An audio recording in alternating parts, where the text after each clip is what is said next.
Sita? Mana Sita? Kita mulai ya? Oh iya, boleh Pak. Halo, tes. Tes. Suara saya udah kedengaran? Terdengar Pak. Terdengar Pak. Oke. Kita mulai ya.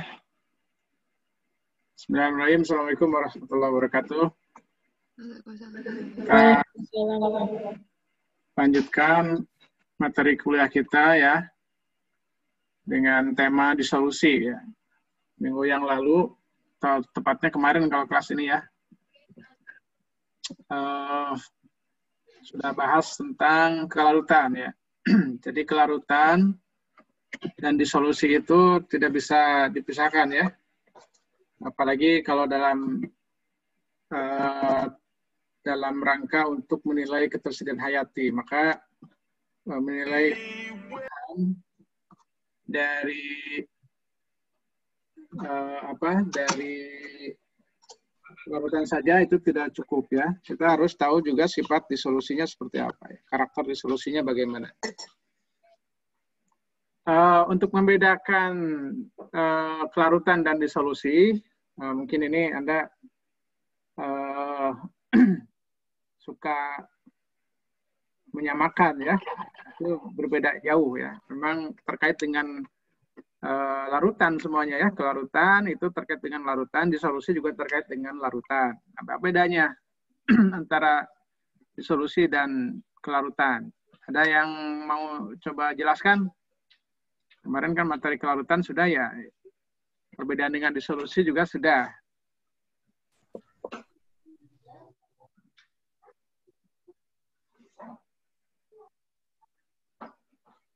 Ada yang mau coba jawab dulu? Perbedaan antara disolusi dan kelarutan. Solubility dan dissolution. Ya. Apa kira-kira? Kalau istilah textbooknya, solubility itu kelarutan dalam arti equilibrium kan, kesetimbangan. Kalau disolusi itu sama kelarutan dalam arti kinetik. Gitu kan. Tapi itu bahasa textbooknya begitu ya. Kira-kira Anda pahami seperti apa nih? Ada yang mau coba memberikan komentar, ulasan atau tanggapan terhadap konsep solubility dan disolusi?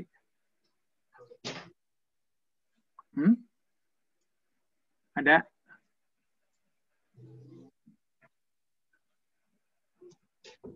Coba ini siapa nih yang sudah hadir? Yang sudah hadir. Jangan Sita ya, Sita kesian nih, banyak kerjaannya. Ini laki-lakinya kemana ya? Oh ada nih, Fadli Afid Pandapotan.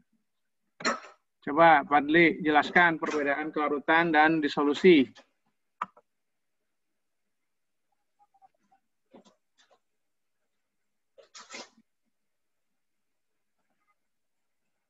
Fadli ada? Dibuka mikrofonnya Fadli.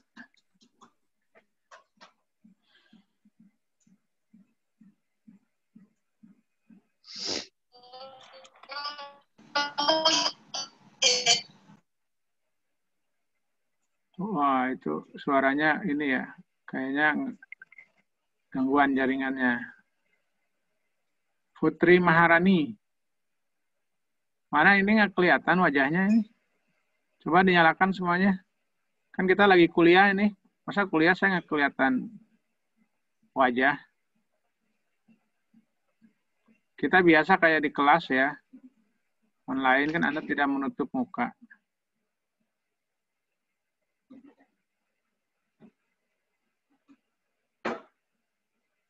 Nah ini Hafid Setiawan, alhamdulillah ya sudah bergabung. Gimana Hafid, sehat?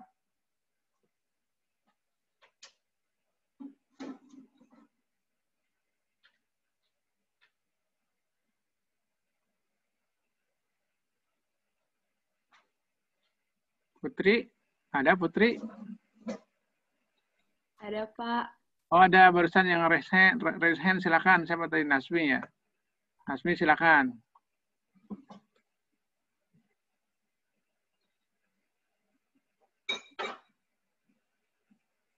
Siapa tadi yang raise hand? Yang raise hand siapa? Barusan, silakan jawab.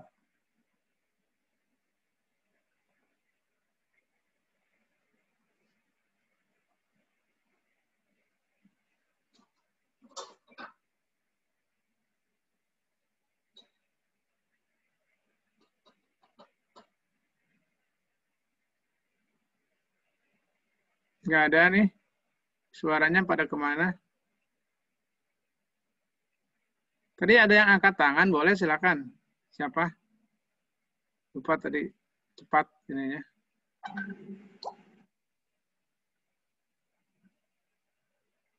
Yang lain kemana nih?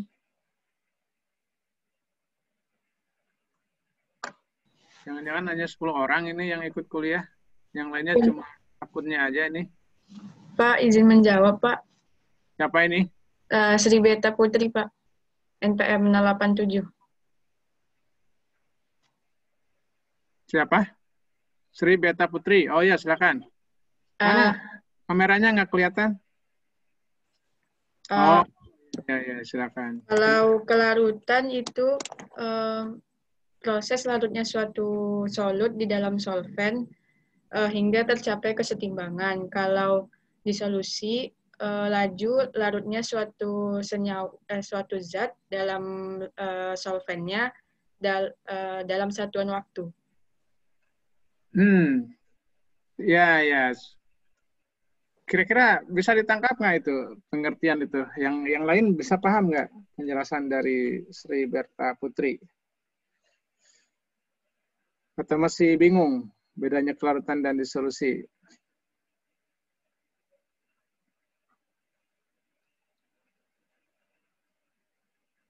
Ya, sudah agak menyerempet ya jawabannya.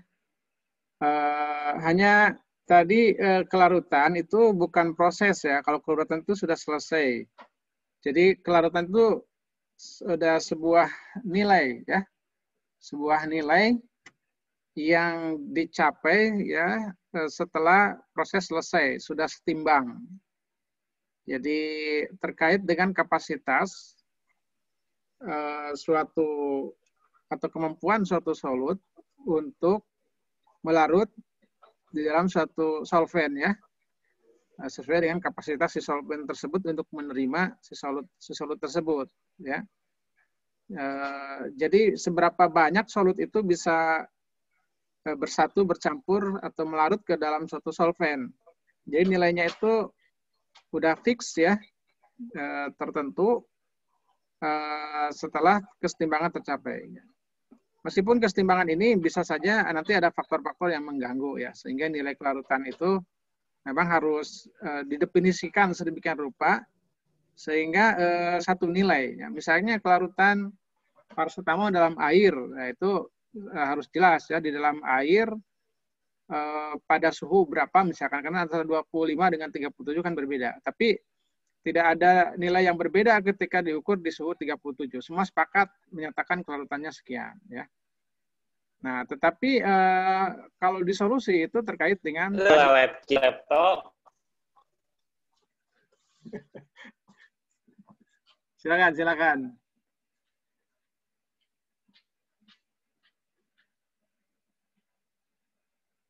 Silakan di-mute ya. Ya, tapi kalau disolusi itu sebagaimana betul tadi didefinisikan oleh Sri ya, bahwa itu adalah kecepatan laju. Jadi proses ya, atau kecepatan bagaimana kelarutan itu dicapai, gitu kan. Jadi disolusi itu terkait dengan waktu. Pada waktu 1 jam berapa sih yang terlarut? Pada waktu 2 jam berapa sih yang terlarut? Ya, kalau kelarutan kan kita bikin itu setelah semuanya melarut, ya kan? Jadi kesetimbangan yang dimaksud adalah sesaat sebelum terjadi kejenuhan ya. Jadi nilai kelarutan itu dicuplik gitu sampelnya itu sesaat sebelum terjadi supersaturasi atau pada titik jenuhnya ya. Jadi antara antara larut dan mengendap gitu. Jadi puncaknya itu di titik itu. Nah, tetapi kalau disolusi bagaimana proses untuk mencapai kelarutan tersebut? Jadi waktu per waktunya ya masih bisa ditangkap ya. Jadi misalnya begini, kelarutannya tinggi ya, kelarutannya tinggi, misalnya 10 gram dalam 1 mili, nah kan tinggi ya, 10 gram dalam 1 mili, nah itu bagus tuh. Nah tetapi untuk mencapai 10 gram dalam 1 mili itu perlu waktu berapa lama gitu ya? Jangan-jangan 1 bulan gitu ya? Jangan-jangan 1 bulan. Nah, kalau dengan disolusi itu menyatakan nah berapa lama kelarutan itu tercapai. Kalau 1 bulan ya jelek disolusinya gitu. Kelarutannya tinggi tapi disolusinya jelek gitu kan? Nah dan tentunya kalau kita kaitkan dengan ketersediaan hayati yang merupakan tema sentral ya daripada target dari upaya pengembangan itu adalah bebabilitasnya kan, ketersediaan hayati. Nah, bicara ketersediaan hayati maka yang dilihat itu bukan hanya potensi kelarutannya tetapi juga disolusinya cepat tidak gitu. Kalau kelarutan sekian itu diperolehnya lama ya karena disolusinya lama, nah maka itu akan menyebabkan ketersediaan hayatinya tetap buruk gitu ya. Oleh karena itu di dalam sistem klasifikasi biofarmaseutik yang kemarin sudah kita singgung ya, di mana kelas 1 atau kelas 3 itu kan kelarutannya bagus ya. Kelas 1 terutama kelarutannya bagus, permeabilitasnya bagus ya, high solubility dan high permeability. Nah, tetapi tetap ditinjau juga disolusinya ya, apakah disolusinya itu bagus atau tidak. Nah, kategori disolusi bagus atau tidak itu dalam sistem BCS atau untuk pengembangan obat itu kategorinya 2 biasanya ya, fast and rapidly dissolve atau very rapidly dissolve ya. Jadi disolusinya itu apakah cepat atau sangat cepat ya. Bedanya adalah kalau dikatakan cepat itu terdisolusi sebesar 80% ya dari jumlah obat yang didisolusikan dalam waktu 30 menit. Nah, jadi dalam waktu 30 menit harus terdisolusi sebanyak 80%. Ini tidak ada di slide ya, boleh silakan dicatat. Kemudian kalau very rapidly dissolve, jadi disolusinya sangat cepat ya, itu adalah apabila terlarut lebih dari 80% dalam waktu kurang dari sama dengan 15 menit gitu ya. Jadi bedanya di situ. Ya ini pengantar ya. Jadi mudah-mudahan Anda sudah bisa menangkap bahwa kenapa disolusi ini penting ya. Apakah tidak cukup dengan mengetahui kelarutan saja gitu ya. Jadi proses untuk mencapai kepada kesetimbangan itu bagaimana gitu. Itulah disolusi ya.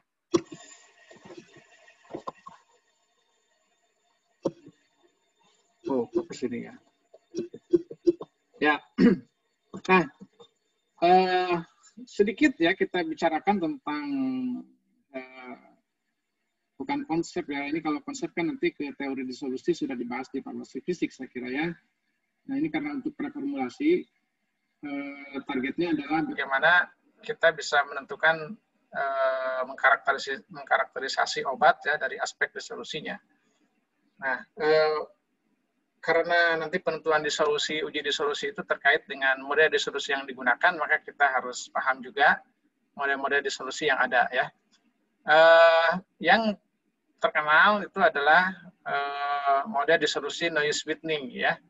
Noise sweetening ini sebetulnya mengatakan bahwa laju disolusi itu sebanding dengan gradien konsentrasi ya. Ini gradien konsentrasi. Sebetulnya noise sweetening ini mengadopsi bahwa apa namanya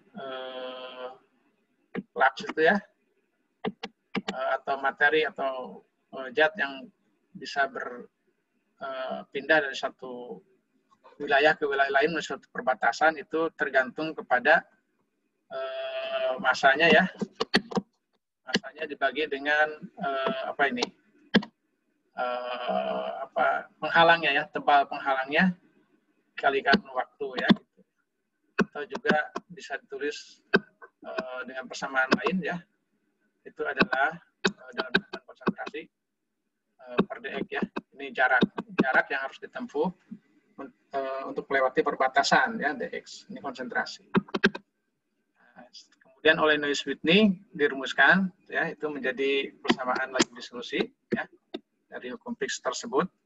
dc per dt sama dengan tetapan suatu tetapan K gitu ya, dikalikan kelarutan jenuh. Anda sudah tahu ST ya, ini kelarutan total jenuh suatu bahan baik asam ataupun basa ataupun garam ya, ST dikurangi C. Nah, C ini adalah kelarutan waktu per waktunya ya, kelarutan zat tersebut di dalam sistem pelarut tertentu ya, dari waktu per waktunya. Misalnya kalau kita ingin tahu kecepatan disolusi pada waktu 10 menit atau 30 menit atau 45 menit gitu. Nah, itu C-nya ya. Nah, besar kecilnya kecepatan disolusi itu tergantung kepada, menurut Naismith-Whitney, adalah selisih antara ST dan C ini. Kalau ST-nya besar, kelarutannya, konsentrasinya kecil, maka itu akan berlangsung dengan kecepatan yang tinggi ya, dc per dt-nya. Nah, oleh Brunner-Torosko kemudian dan Nernst itu disimpulkan bahwa K itu sebetulnya bisa diuraikan jadi ini ya, D, koefisien difusi, karena prosesnya adalah difusi. Kemudian A, luas permukaan yang kontak ya kepada cairan atau medium disolusi ya. Dan H ini adalah tadi ya, S di sini, kalau di sini S. Jadi tebal lapisan membran atau tebal lapisan pembatas ya, yang membatasi zat tersebut melintas dari satu tempat ke tempat lain. Itu kan ada batasnya. Kalau mudah kita bayangkan itu membran lah ya, membran gitu. Tapi sebetulnya dalam konsep disolusi kan ini kejadiannya di air, membrannya dari mana? Nah, ini adalah membran hipotetis ya. Jadi kalau kita melarutkan suatu padatan, misalkan dalam suatu larutan, ini solvent ya, ini solut. Nah, maka sebelum dia melarut ke tempat yang luas ini, ke bagian-bagian larutan secara keseluruhan, itu dia akan membentuk dulu suatu barir ya, sebagai initial proses ya. Jadi di sini ada barir yang terbentuk secara otomatis, dan di sini ketebalan ini disebut dengan H ya. Nah, kalau kita lakukan pengadukan, maka H ini mungkin akan dengan cepat akan menipis ya. Nah, jadi langkah pengadukan itu adalah dapat mempercepat kecepatan disolusi. Jadi ini dalam satuan massa ya, kalau dalam satuan konsentrasi Anda tinggal ganti saja, massa itu kan sama dengan volume kali konsentrasi ya. Jadi di sini nanti ada muncul A, muncul volume ya di sini ya, volume. Di sini ST min C gitu. Nah, ini disebut dengan model NWNB ya, Nernst, Naismith-Whitney,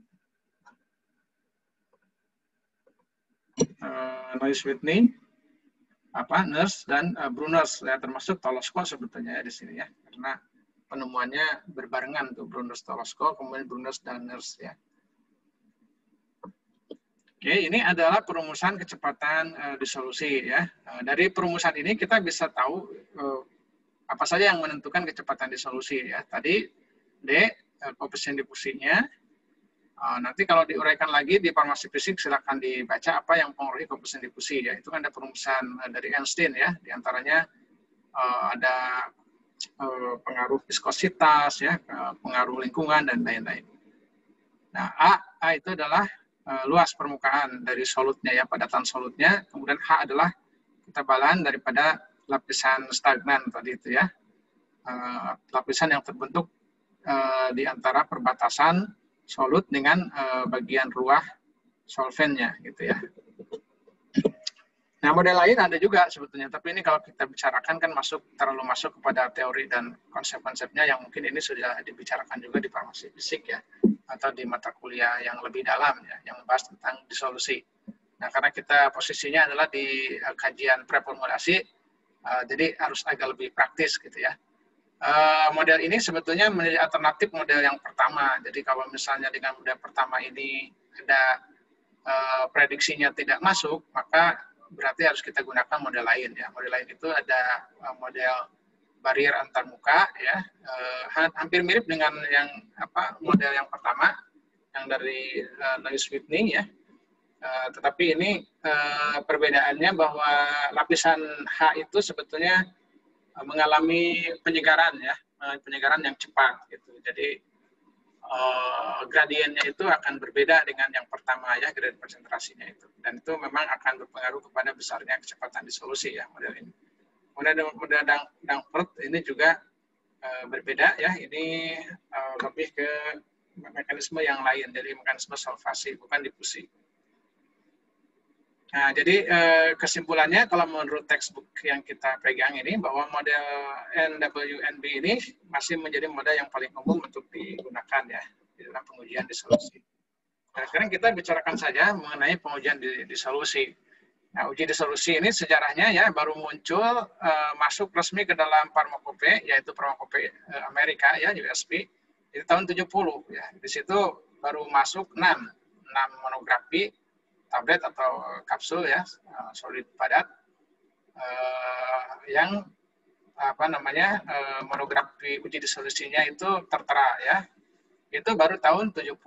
Dan di Pharmacopoeia Indonesia 3 itu belum ada ya. Pharmacopoeia Indonesia 3 itu tahun 70-an sebetulnya. Nah, biasanya kita lebih lambat ya, waktu itu 5-10 tahun baru kita menyamakan Pharmacopoeia ya. Jadi tahun Pharmacopoeia Indonesia 3 itu belum ada, terus ke 4 baru muncul ya. Dan terus ini bertambah tiap 5 tahun ini pertambahannya cukup banyak ya. Dari mulai 6 tahun 2000 dan 619, tahun 2020 ini silakan lihat di Pharmacopoeia Indonesia 5 ya, itu ada berapa monografi obat ya di situ. Anda bisa cek sendiri. Nah, memang awal-awal digunakan pengujiannya itu menggunakan alat tipe 1 ya, kalau sekarang disebutnya alat tipe 1, yaitu model keranjang berputar ya, rotating basket. Tapi sebetulnya tahun 58 itu ya sudah ada ya pengenalan uji disolusi ya, yaitu untuk sidang napas lambat. Dan tahun 57 sebetulnya sudah ada publikasi, yaitu dari Nelson, yang dia itu menguji hubungan ya disolusi garam teofilin dan kadarnya dalam darah. Jadi ini sudah mulai membicarakan IVC ya, in vitro in vivo correlation. Jadi apakah ada hubungannya disolusi secara in vitro dengan serapannya atau absorpsinya dalam tubuh ya, dengan mengukur kadar obat di dalam darah. Nah, yang awal-awal itu sebetulnya cukup bertahan lama. Alat disolusi itu hanya ada 2 tipe ya, yaitu tipe alat 1 yang berupa keranjang tadi itu, keranjang berputar basket ya, dan tipe alat 2 yaitu pedal atau dayung ya. Jadi seperti ini bentuknya ya. Ini yang alat 2, ini alat 1 ya sebelah kanan. Ini yang alat 1, ini yang alat 2 sebelah kiri. Jadi yang dayung itu 2, yang keranjang itu 1 ya, nama tipe alat. Nah, masing-masing memiliki spesifikasi yang ketat ya, dan sudah distandarisasi semua. Jadi kalau tidak begini tidak valid ya menguji uji disolusi. Mulai dari ini wadahnya ya, wadahnya itu berbentuk silinder ya dengan dasar setengah bola, tingginya 160 sampai 175 mm, kemudian diameter dalamnya juga ya itu diatur ya 98 sampai 106 mm. Kapasitasnya nominalnya 1000 ml ya, meskipun diisinya nanti 900 ml ya. Dan ini nanti suhunya itu di dalam ini harus 37 plus minus 0,5 derajat Celcius. Boleh pakai tutup ya, ini untuk mencegah penguapan supaya airnya tidak berkurang ya, karena kita sedang menguji kelarutan dan volumenya harus sama. Kemudian ini spesifikasi bahan-bahannya ya, ini batang logam ya, ini baik pedal maupun keranjang itu bajanya tuh harus merupakan baja tahan karat, yaitu yang tipe 316 ya, dan ini bergerak nanti menggunakan rotor. Nah, gerakannya ini harus halus ya, tidak boleh ada penyimpangan sebesar 2 mili dari sumbunya. Nah, kalau yang keranjang ini kasanya itu ukuran mesnya 40. Nah, termasuk meletakkan ini, memasang batang pengaduk maupun keranjangnya itu diatur jarak dari dasar ke sini itu berapa. Ada ya standarnya itu 25 mm plus minus 2 mm atau 2,5 cm ya. Nah, jadi ini kita pasang. Kalau yang sudah fix ini sebetulnya tidak usah dinaik turunkan. Kalau zaman dulu waktu masih konvensional ya, masih terpisah, belum satu paket, satu set. Mungkin ini kita harus menggunakan mistar ukur 2,5 gitu ya. Kemudian bagaimana cara memasukkan sediaan obatnya? Kalau keranjang ini dimasukkan ke keranjang dalam keadaan kering dulu, baru dicelupkan gitu ya. Nah, kalau yang tipe pedal, obat itu ditenggelamkan gitu ya ke bawah. Nah, kira-kira ini kita juga bisa membayangkan kenapa ada 2 tipe alat ini ya. Yang keranjang ini bermanfaat untuk obat-obat yang mengapung ya, yang floating kan gitu. Kalau yang bisa tenggelam biasanya menggunakan pedal ya. Meskipun untuk yang mengapung pun sebetulnya masih bisa pakai pedal ya, pakai yang metode dayung alat 2. Yaitu caranya dengan apa? Si tabletnya itu diikat ya, dengan pemberat, misalnya diikat dengan kawat, jadi dia bisa tenggelam. Ya itu demikian ya sekilas tentang komponen utama dari alat disolusi. Nah, jadi di sini akan juga harus distandarkan berapa putaran pedal atau keranjang itu terkait dengan pengadukan ya, itu terkait dengan faktor H, ya kan? Kalau pengadukannya cepat, maka H-nya semakin kecil, maka DC per DT-nya akan meningkat. Ya. Jadi ingat saja ke rumus yang itu.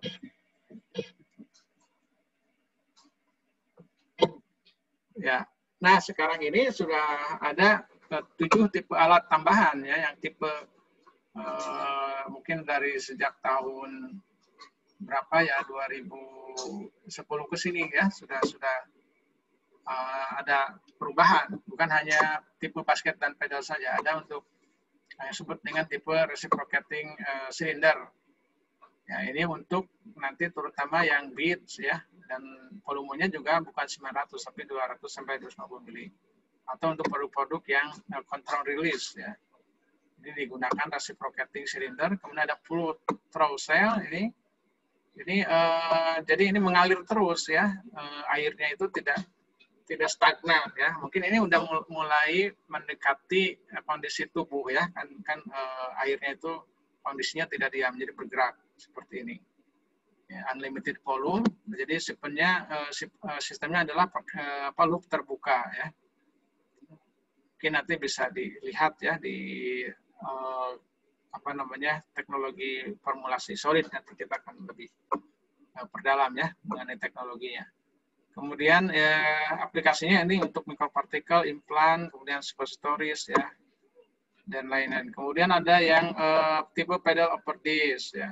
Ini 900 mili untuk transdermal. Jadi kalau mau bikin transdermal, diuji disolusinya bukan di basket atau pedal ya, tapi dalam tipe atau menggunakan tipe pedal over disc ya, nanti kita lihat ya. Kemudian yang lainnya rotating cylinder, kemudian juga ada reciprocating holder atau disc ya, ini untuk yang sediaan extended release. Nah, alat disolusi itu sekarang sudah macam-macam ya, dari mulai yang konvensional di mana sampling itu dilakukan secara manual ya oleh operator, kemudian dimasukkan ke kupet, kemudian diukur dengan UV misalnya, begitu ya. Tapi ada juga yang sudah sistem sensor ya seperti ini. Jadi ini tidak ada menarikan cuplikan. Jadi si fiber optiknya masuk ke sini, ke labu, kemudian langsung terbaca di spektro. Ya, jadi kalau sistemnya spektro berarti zat yang bisa dideteksi itu adalah yang mempunyai gugus kromofor. Jadi kalau misalnya tidak punya gugus kromofor, tidak bisa yang menggunakan spektro UV-Vis ya, harus metode lain. Jadi kelemahannya mungkin ini kita tidak bisa, kalau misalnya ketinggian ya tidak bisa diencerkan ya. Jadi kita harus memvalidasi dulu metode-metode untuk penetapan kadarnya ya. Ini kita sudah punya nih alat disolusi yang modern otomatis seperti ini yang menggunakan sensor fiber optis ya, tanpa sampling manual, jadi otomatis terbaca ya. Itu ada di lantai 3 ya, di gedung berapa tuh ya, farmaseutik ya, gedung 1 ya di depan itu. Nanti kalau Anda tugas akhir bisa ya manfaatkan.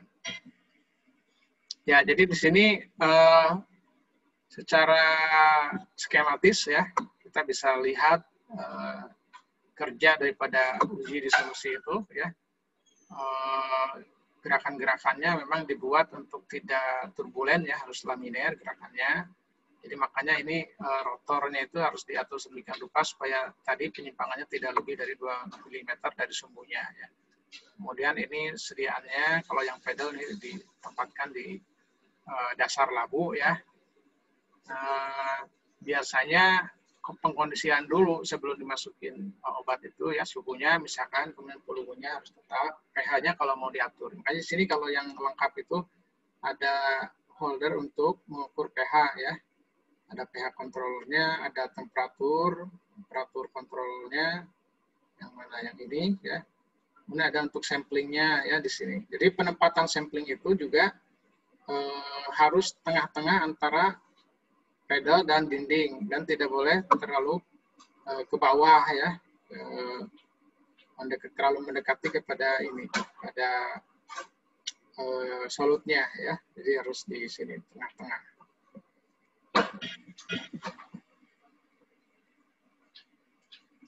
Oke. Nah, yang harus diperhatikan di sini dalam prakteknya itu ada disebut dengan Conning effect ya. Nah, Conning effect itu adalah si padatan dari solut itu membentuk kerucut di sini di bawah labu, ya, menggunung dan tidak teraduk ya. Jadi ini tentunya akan menurunkan laju disolusi ya.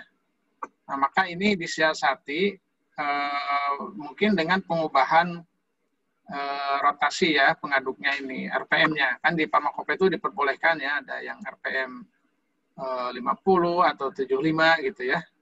Mungkin juga ada sampai 150 gitu. Nah, ini selain itu juga sekarang ada labu yang bawahnya itu berupa ini puncak begini ya, peak threshold. Jadi kalau yang konvensional datar begini, kalau ini ada puncaknya di dasarnya itu. Jadi tidak akan terjadi proses conning gitu ya. Nah, mungkin kalau ke depan ya penelitian kita harus cari labu yang, nah ini tergantung juga kepada bahannya ya. Bahan-bahan yang sukar larut memang akan terjadi begini ya. Jadi yang masuk kelas BCS kelas 2 atau kelas 4 ini potensi untuk terjadinya conning ini besar ya. Jadi kita harus pilih alat yang bisa membebaskan dari conning effect itu ya. Nah, ini juga contoh ya pada indomethacin bagaimana pengaruh RPM ya terhadap disolusinya ya, batasan obatnya. Jadi ada yang bawah itu 50 RPM, yang atas 100 RPM. Jadi ini bisa untuk mengatasi salah satunya efek conning tadi. Dengan pengadukan yang agak tinggi, maka diharapkan proses conning itu tidak terjadi ya. Kemudian ada hal lagi yang mungkin Anda dari penjelasan tadi ya, kita kan akan menentukan disolusi ya. Disolusi itu nanti prosesnya mungkin ini akan dijelaskan di praktikum teknologi solida ya, mungkin semester depan atau sudah semester depan mungkin ya. Saya ceritakan secara singkat saja ya. Jadi setelah dikondisikan di 37, kemudian obat masuk ya, sini yang turbo pedal kemudian dijalankan. Nah, kemudian diamati itu ya, sampling. Nah, biasanya kalau banyak banget pakainya. Scary. Halo? Kalau kabur saya nangis.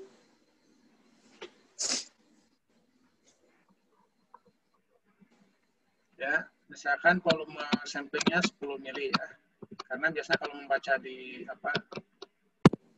di spektro itu butuh 3 kali pembacaan, kan masing-masing pipet itu berapa? 3 mili ya.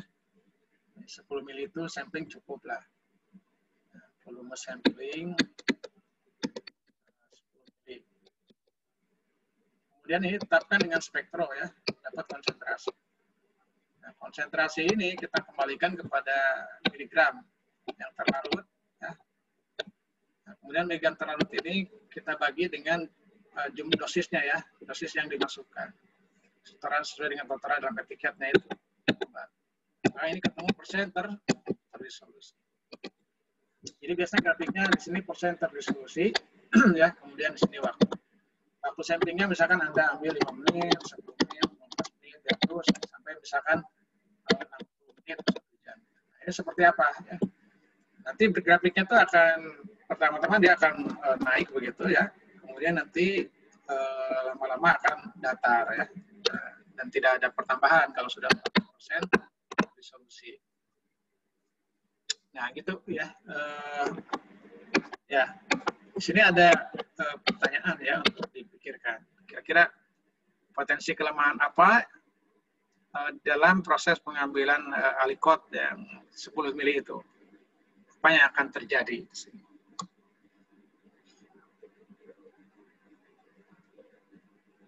Ada yang coba bisa mengamati ini? Dapatkah Anda melihat potensi kelemahan di dalam pengambilan alikot yang sampel tadi ya? Kaitannya nanti untuk analisisnya ya, ketepatan analisisnya.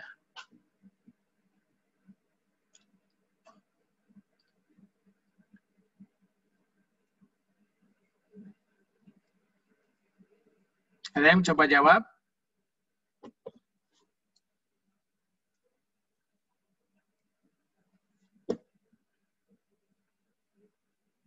Ada? 1, 2, 3 ya. Ya, kalau kita perhatikan di sini dalam proses sampling, kita ambil tiap waktu ini 5 menit, 10 menit, 15 menit, 10 mili kan. Nah, ini lama-lama akan berkurang, betul?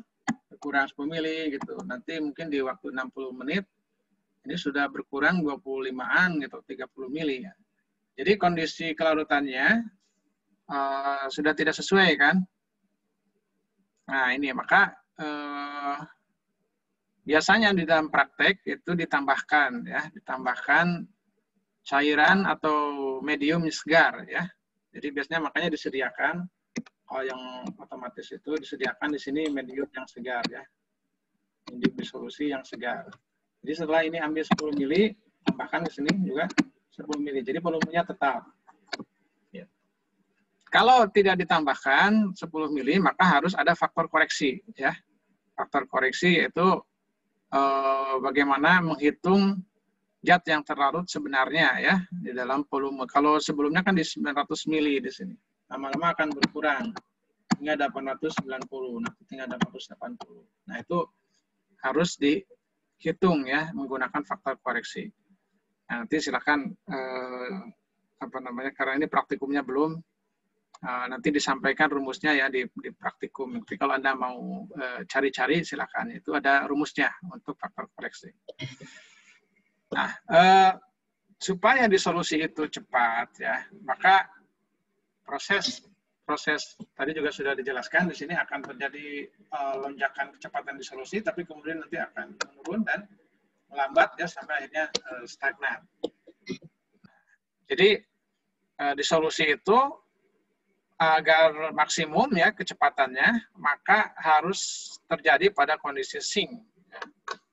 Oleh karena itu maka kondisi sink itu terjadi ya apabila tadi ya rumus ini DC per DT ya, sama dengan tadi apa rumusnya D ya kali luas permukaan dibagi dengan tebal lapisan stagnannya itu kali volume ya kali gradien ya konsentrasi ST min C. Ini kelarutan total jenuh, kelarutan jenuhnya ini adalah konsentrasi zat tersebut yang larut pada waktu tertentu ya. Ini kelarutan jenuh. Nah, supaya terjadi kecepatan maksimum ya supaya maksimum, maka ini berarti juga perbedaannya harus tinggi ya, selisihnya harus tinggi. Kecepatan yang maksimum itu atau di solusi masih terus akan terjadi dengan kecepatan yang tinggi apabila terjadi pada kondisi keadaannya terjadi pada kondisi sink. Ya. Kondisi sink itu terjadi apabila selisihnya itu C-nya ini hanya adalah 10% daripada ST, ya di bawah 10% daripada ST. Ada juga yang mengatakan 15% ya, tapi textbook ini mengambilnya 10%. Jadi apa namanya?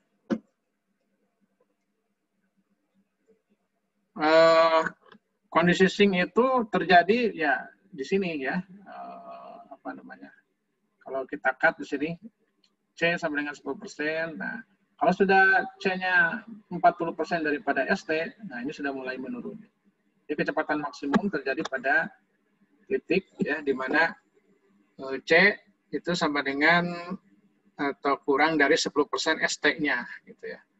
Bisa dipahami nggak? Ya, jadi nanti kalau dibuat hubungan antara apa namanya kecepatan disolusi dengan waktu, ya selama masih kondisi sink dia akan tajam begini ya, akan tajam. Tapi nanti kalau sudah lama-lama dia akan menurun kecepatannya dan akhirnya ketika ST sama dengan C, nah, di sini sudah tidak ada lagi proses disolusi yang terjadi. Bisa dipahami ya? Jadi kondisi sink diperoleh apabila ini diperbesar ya. Nah, selama C-nya masih 10 kalinya ST, gitu ya, 10%-nya ST ke bawah, maka dia akan apa namanya maksimum ya DC per DT-nya itu. Jadi gradiennya itu akan maksimum.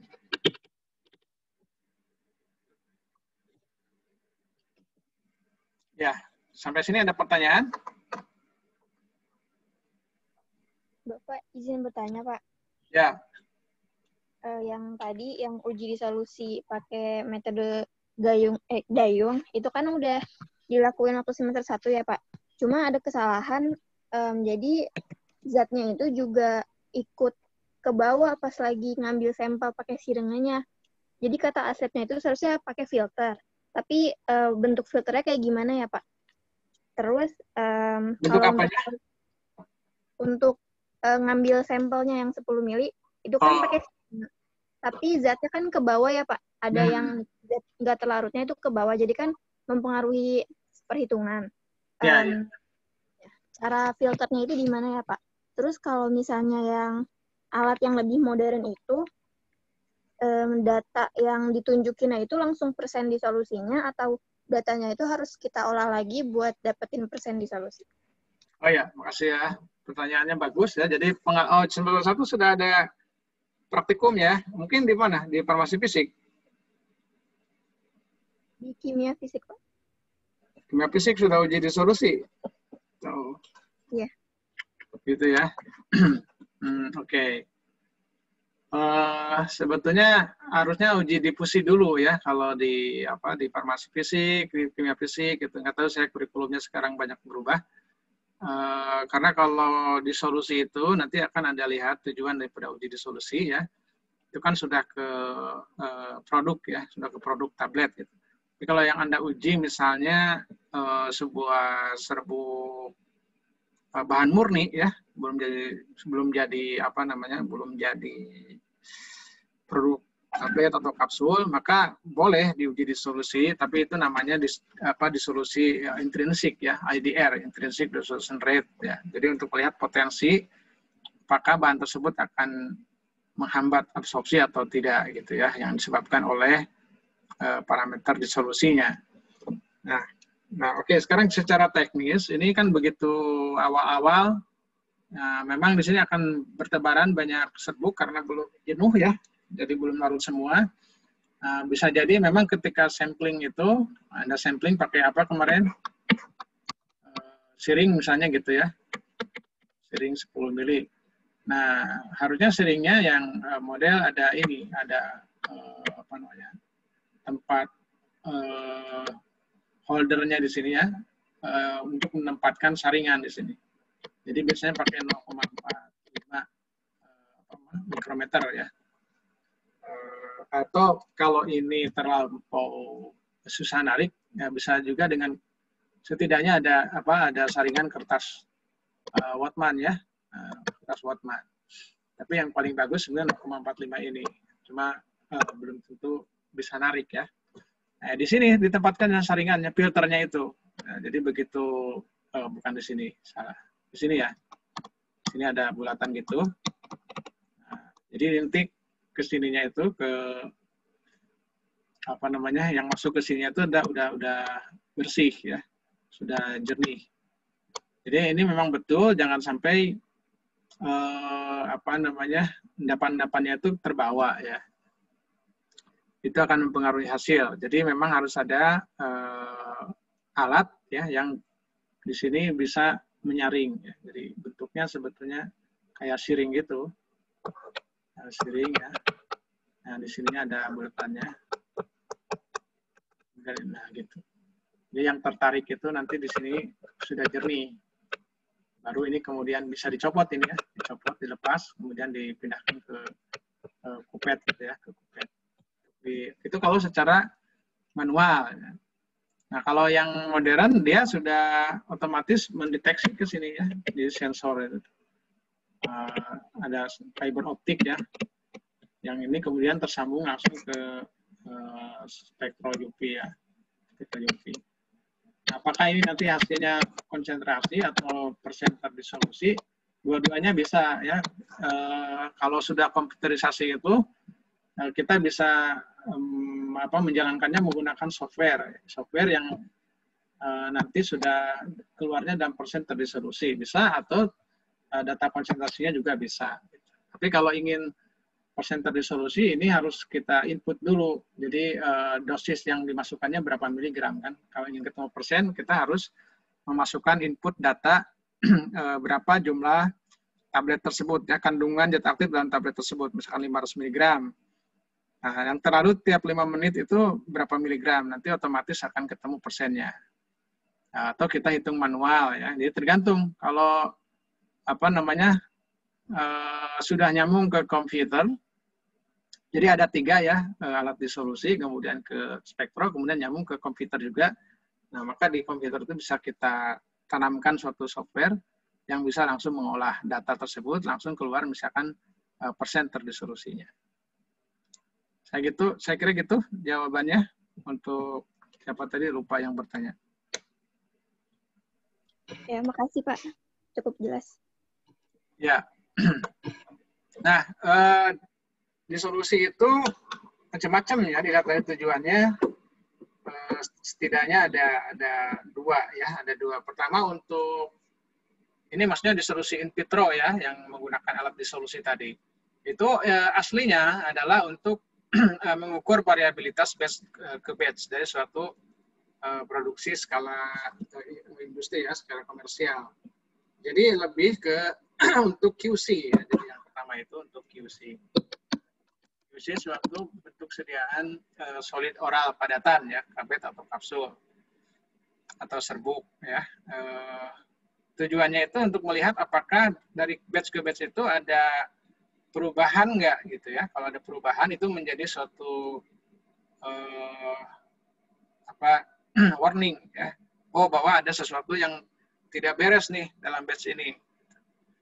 Jadi yang ada di farmakope ini biasanya sudah dipandu ya,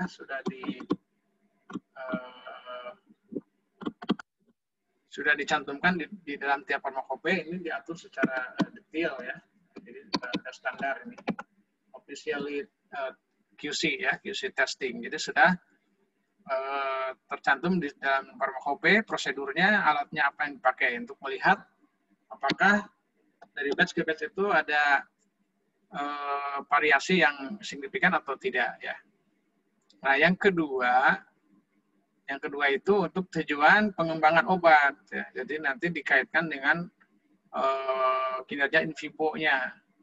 Jadi menghubungkan antara sifat disolusi dengan sifat in vivo ya. Nah, ini nanti akan Anda bisa pelajari dalam IVIVC ya. Nah, ini bagaimana membangun IVIVC. Oke, jadi tujuan lainnya misalnya kalau untuk uji BABE ya, juga sudah terkait dengan evaluasi in vivo ya. Kita bisa mengecek dulu dari segi disolusinya sebelum melakukan uji BABE ya, yang disebut dengan uji disolusi terbanding UDT. Jadi membandingkan antara produk uji ya dengan produk inovator. Apakah disolusinya similar atau tidak? Jadi nanti keluarnya itu F2 ya. Kalau F2-nya di atas 50 maka ini similar, ekuivalen secara in vitro. Kalau sudah ekuivalen secara in vitro, maka kita lakukan uji BABE. Kalau belum similar secara UDT-nya, biasanya BABE-nya tidak dilakukan, ya, uji BABE-nya. Nah, kira-kira itulah tujuan uji disolusi. Nah, sebetulnya fokus kita ya di sini, menguji kualitas tablet ya dari sisi. Nah, kalau untuk yang pertama ini, kita sebenarnya tidak boleh mengkaitkan hasil uji disolusi in vitro yang tujuannya untuk yang pertama ini dengan in vivo ya. Mengaitkan dengan in vivo itu tidak benar ya. Jadi misalnya kalau disolusinya sekian, maka in vivo-nya sekian gitu ya, atau in vivo-nya pasti bagus gitu. Itu belum bisa kita simpulkan ke arah sana ya. Nah, kenapa kita tidak boleh menyimpulkan mengkaitkan uji disolusi in vitro dengan dengan in vivo? Pertama karena kondisinya beda ya, dari segi volume saja ya, ini kan di disolusi kita gunakan 900 mili ya. Nah, padahal sebetulnya jumlah air itu di dalam saluran pencernaan itu hanya 54 mili ya, atau di usus besar itu hanya 11 mili. Nah, kondisi total isi saluran pencernaan saja itu lambung misalnya gitu 686 mili ya. Ini dalam kondisi ada makanan. Kalau puasa itu volume makanannya itu 45 plus 18 mili ya. Kalau volume cairan di usus kecil itu malah hanya 54 kalau ada makanan, dan 105 kalau dalam keadaan puasa ya. Jadi kalau dalam keadaan puasa malah sebaliknya, airnya lebih banyak. Nah, kalau dalam keadaan makanan si airnya terikat kepada makanan.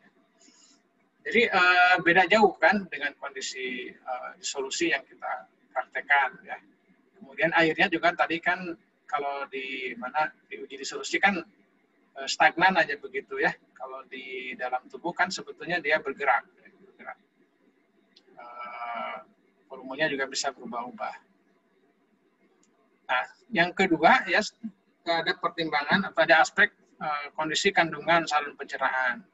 Jadi kandungan pencernaan itu tidak sesederhana labu uji disolusi kan. Kandungan pencernaan itu sangat kompleks ya, dinamis dan berfluktuasi ya. Ini berbeda dengan yang ada di labu disolusi ya, hanya tinggal di buffer, ini sudah jelas gitu ya kandungannya itu. Kalau dalam tubuh tidak jelas. Kemudian juga penggunaan buffer ya, untuk melihat pengaruh ionik. Nah, ini agak-agak lebih kalau misalkan di dalam pengujian disolusi kita mulai banyak mempertimbangkan penggunaan buffer yang mencerminkan kekuatan ionik. Nah, ini agak mendekati kondisi lambungnya ya. Misalnya menambahkan ion klorida gitu ya, atau bikarbonat gitu, untuk melihat untuk menyamakan dengan kondisi usus. Nah, ini cukup mendekati ya kalau demikian. Sedangkan kita kan sebetulnya di uji disolusi itu hanya air atau buffer pH sekian, beres ya, tidak ada kandungan-kandungan lain ya, tidak ada kandungan asam, tidak ada kandungan enzimnya gitu ya, atau ion-ionnya gitu. Nah, termasuk di sini kondisi tubuh itu berbeda karena ada garam empedu, ada fosfolipid ya. Nah, kalau kita masukkan komponen-komponen empedu dan fosfolipid ke dalam uji disolusi media mediumnya, nah ini akan mendekati ya kondisi atau akan lebih relevan menggambarkan kondisi in vivo. Kalau tidak kan berarti enggak ya. Pelaritan senyawa yang dapat terionisasi ini sangat dipengaruhi oleh kekuatan ionik dan komposisi ionik. Nah, kita sudah belajar di pKa ya, pengaruh pKa terhadap kelarutan ya. Maka zat-zat yang bisa terionisasi ini juga nanti kelarutannya akan berbeda, maka disolusinya pun akan berbeda. Kemudian yang ketiga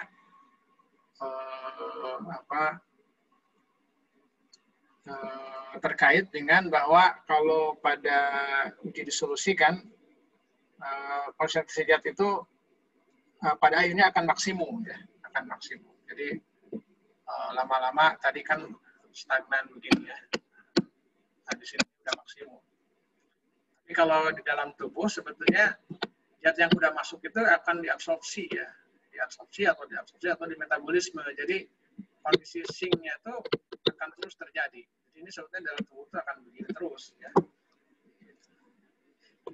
Nah, jadi itu perbedaannya ya antara kondisi in vitro dan kondisi in vivo. Jadi kalau Anda ingin mengkaji disolusi dalam kaitannya dengan kinerja obat secara in vivo, maka komposisi daripada uji disolusi harus didekatkan dengan rupa ya kepada kondisi saluran pencernaan baik lambung maupun usus. Makanya nanti ada yang disebut dengan medium yang biorelevan ya, yang relevan dengan kondisi fisiologis atau biologis tubuh. Nah, itu ada kandungannya macam-macam ya. Baik, ada pertanyaan sampai sini. Jadi ringkasan satu, bahwa model disolusi yang paling terkenal itu adalah yang model NWNB ya, atau Nares-Whitney, Nurse-Brunner dan Polosko ya, modelnya yang persamaannya DC per DT sama dengan D kali S kali selisih atau gradien konsentrasi STMIC ya, dibagi dengan H ya kalau dalam perkataan DN. Kalau dalam perkataan DC nanti ada faktor volume ya di bawah pernya. Model ini mengasumsikan bahwa molekul melarut secara difusi ya, melintasi suatu lapisan batas ya yang statis ya. Ini kalau model Nares-Whitney ya. Kalau model yang tadi yang satu lagi itu lapis batasnya tidak statis tapi dinamis, jadi bisa disigarkan kembali. Yang model lain tapi ya. Tapi yang model yang umum itu memang lapisannya itu stagnan ya. Tebalnya tertentu.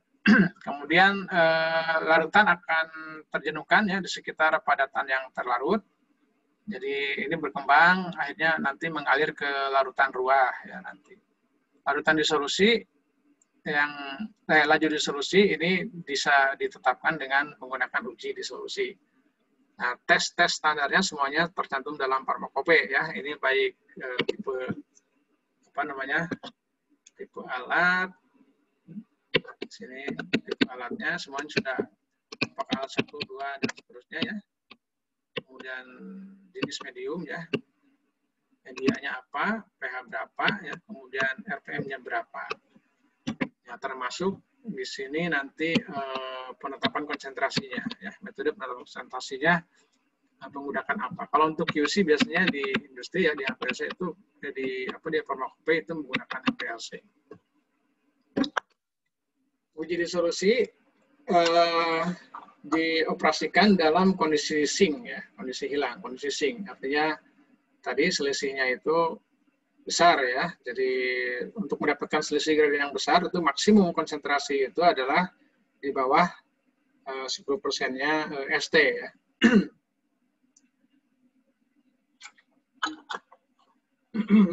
Jadi di sini juga dinyatakan bahwa konsentrasi padatan terlarut ini tidak pernah meningkat di atas 10% kelarutannya. Uji disolusi diperkenalkan ini sebagai atau diakui sebagai pengujian untuk QC ya, dari batch ke batch dari suatu produk ya. Dan ini sebenarnya tidak dinyatakan untuk mewakili perilaku in vivo. Jadi murni hanya untuk tujuan QC ya, untuk melihat keseragaman, untuk melihat mengontrol apakah dari batch ke batch itu kondisinya tetap atau berubah. Nah, kalau ada perubahan itu menjadi pertanda bahwa ada sesuatu yang salah dalam proses manufacturing-nya ataupun dalam formulasinya ataupun dalam aspek yang lain gitu ya. Menjadi petunjuk bahwa itu kualitasnya ada perubahan gitu aja ya. Nah, berikutnya kita masih ada waktu ya. Terkait dengan laju disolusi intrinsik ya, ini sudah sedikit dibahas juga ya kemarin di kelarutan. Jadi sesuai dengan rumus Naismith-Whitney ini, kalau kita aplikasikan uji disolusi ini pada keadaan di mana kalau dalam uji disolusi biasa kan tablet itu lama kelamaan akan semakin mengecil ya. Artinya akan terjadi perubahan luas kontak ya antara solut dengan solvennya. Jadi si A ya. Si A ini dalam uji disolusi biasa akan berubah dari awalnya besar tinggi menjadi rendah ya. Dan lama-lama DC per-nya akan berkurang. Jadi dari besar A-nya ini nanti lama-lama menjadi ya, bahkan 0. Nah, kalau dalam uji disolusi intrinsik A-nya itu dipertahankan konstan. Uji disolusi yang dilakukan pada kondisi A ini konstan, maka kita namakan dengan laju disolusi intrinsik ya. Dan laju disolusi intrinsik ini perumusannya ini ya, ini menjadi menjadi parameter ya untuk menentukan apakah parameter disolusi ini akan menghambat, akan menjadi rate limiting step bagi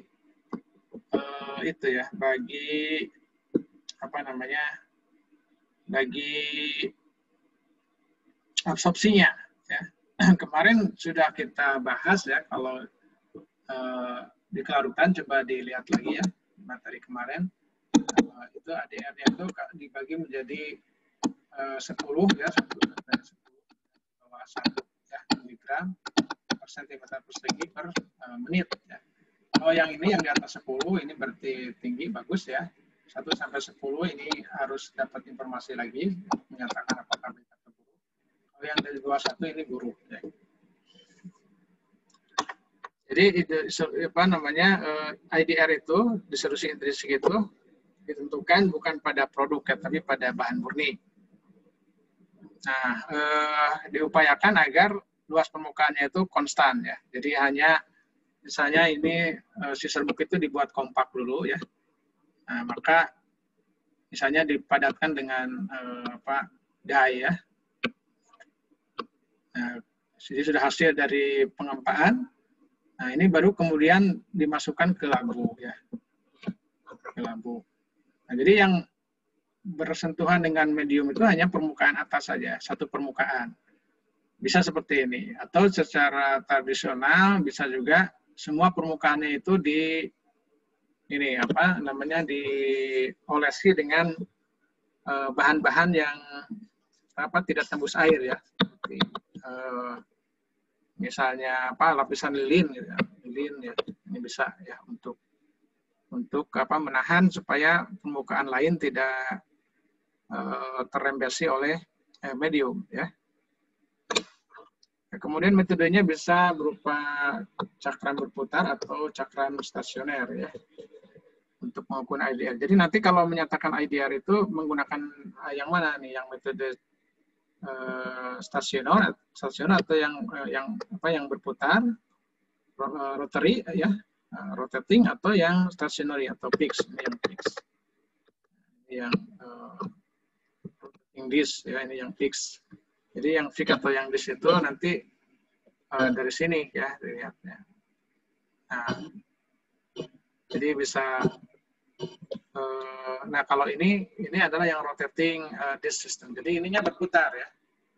Jadi si tabletnya pun ikut berputar. Gitu ya. Kemudian kalau ini apa namanya? Yang metode fix ya. Jadi yang berputarnya hanya rotornya saja, pengaduknya saja. Si tabletnya atau si partikel yang akan diukurnya itu diam ya, diam di sini. Jadi ini rancangan-rancangan alatnya ya.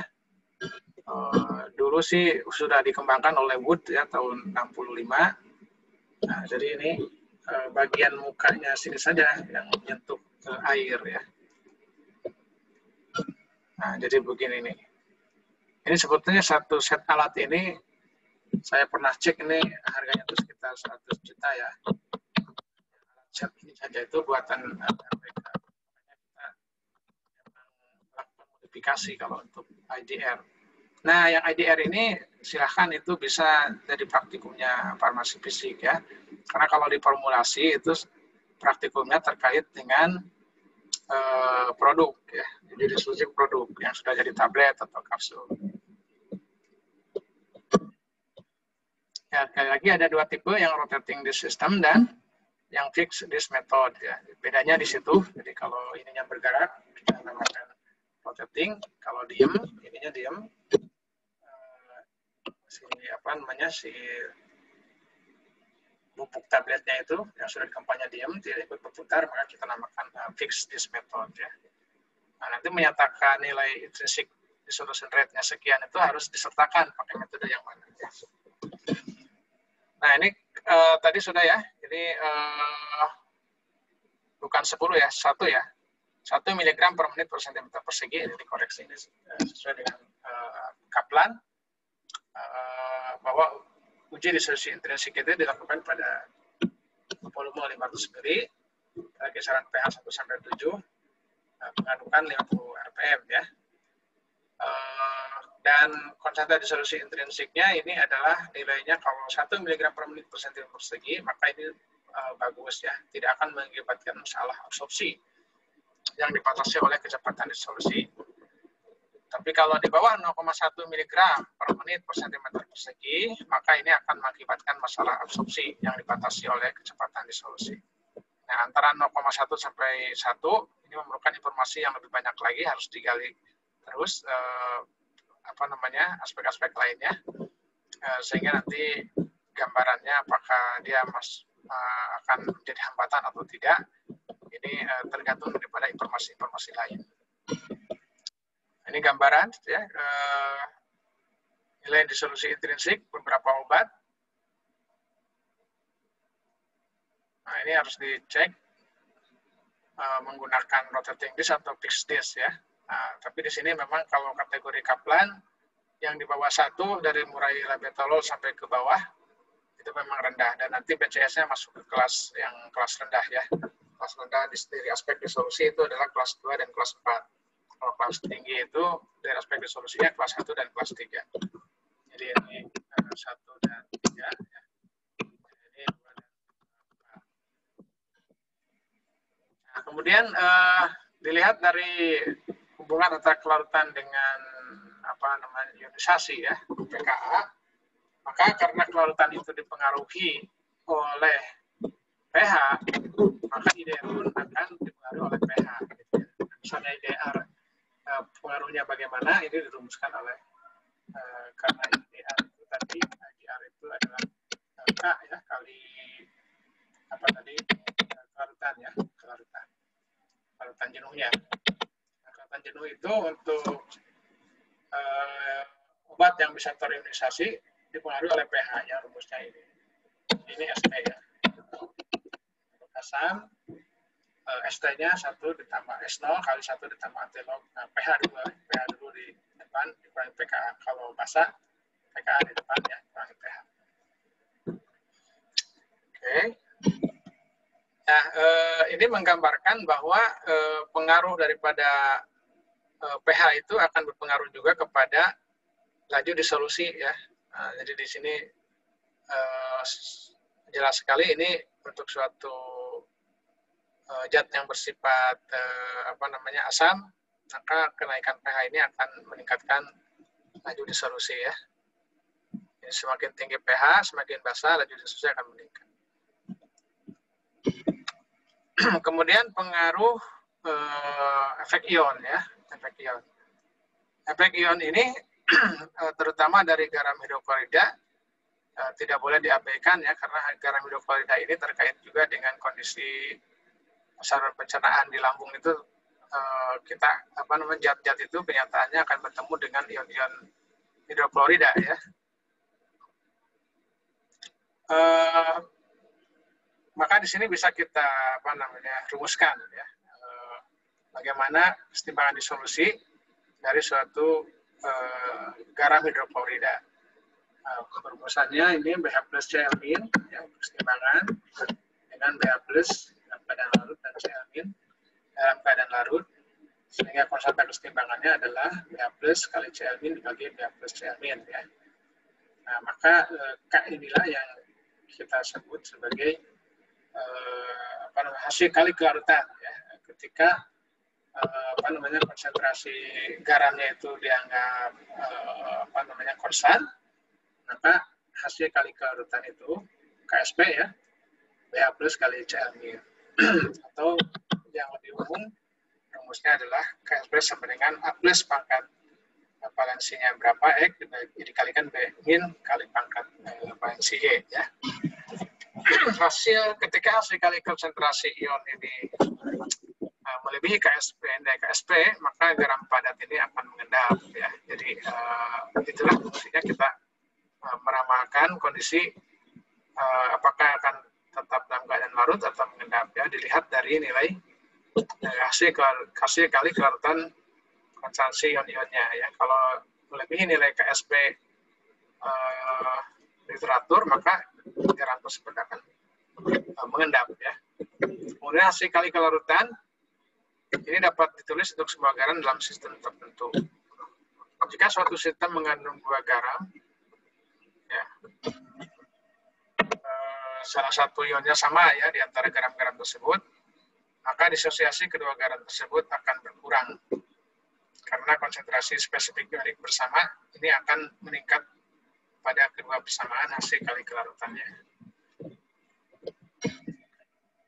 Nah, kembali kepada garam klorida tadi, ketika konsentrasi Cl- tinggi ini, ya, maka kesetimbangan dalam persamaan 5 ya, akan bergeser ke kiri ya, dan ini akan menyebabkan kelarutan garam yang tadinya tinggi itu menjadi berkurang. Nah, kemudian Lee et al. Ini mendemonstrasikan pengaruh konsentrasi klorida ya pada laju disolusi intrinsik dalam haloperidol ya. Dan menunjukkan bahwa pelarutan garam hidroklorida lebih lambat daripada pelarutan garam fosfat atau mesilatnya. Ya, jadi seperti itu ya, bahwa kondisi garam itu juga bisa mengubah disolusi daripada zat penggaraman hidroklorida ataupun penggaraman dari fosfat atau mesilat ya. Jadi ini pengaruhnya tidak sama ya. Menariknya kondisi ini juga menunjukkan bahwa ada pengaruh konsentrasi klorida pada laju pelarutan garam fosfat dan mesilat. Jadi ini sudah campur aduk ya. Karena kedua garam ini diubah menjadi garam hidroklorida pada permukaan cakram disolusi. Jadi saya kira ini nanti akan kita bicarakan khusus ya di pembentukan garam ya, di bab 6. Nah, jadi ringkasan 2, jika luas permukaan bahan kompak obat murni dijaga konstan, maka kita akan memperoleh disolusi dalam pengertian disolusi intrinsik ya, IDR. Ketika solutnya berupa asam atau basa lemah, maka akan terjadi ionisasi. Maka di situ disolusi akan dipengaruhi oleh pH ya. pH-nya berubah, maka disolusinya juga akan berubah. Jadi ini penting untuk nanti melihat kondisi lingkungan ya, apakah akan terjadi ionisasi atau tidak, dan itu akan menghambat atau meningkatkan laju disolusi ya. pH pada lapisan batas ya, ini dapat berbeda dari pH pada kondisi pelarut curahnya ya. Jadi di sebelah bagian yang buluknya, perutan buluknya itu, dan pada akhirnya akan mengendalikan laju disolusi. Jadi laju disolusi di bagian dekat lapisan perbatasan itu ya, lapisan stagnan itu akan menentukan keseluruhan laju disolusi sistem larutan tersebut ya. Kemudian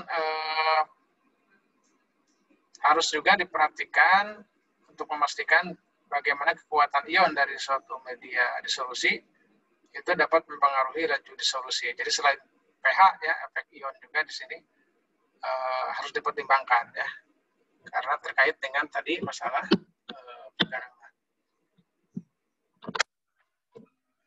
Ya, saya kira materi tentang disolusi ya demikian ya. Kalau secara keseluruhan summary-nya adalah pertama bahwa model disolusi standar itu mengasumsikan molekul yang meninggalkan permukaan padatan terlarut atau molekul solut terlarut ini harus berdifusi ya pada suatu lapisan stagnan stasioner ya, H itu ya, sebelum mencapai ke pelarut buloknya. Ketika zat terlarut bersifat asam atau basa, akan ada efek buffer ya, pada disolusi. Yang berarti bahwa pH lokal dari larutan yang mengelilingi permukaan padatan ini tidak sama dengan pH pada pelarut di bagian buloknya ya. Ini buloknya.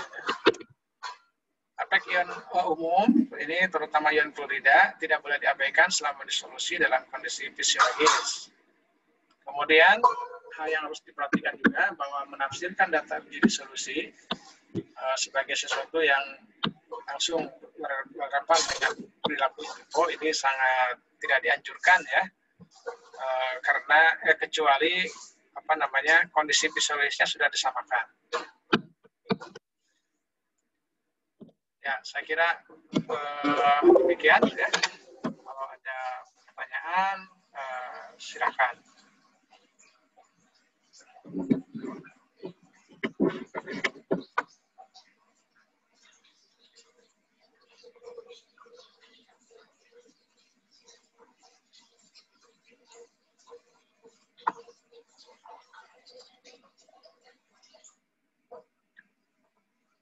Ya, saya ingin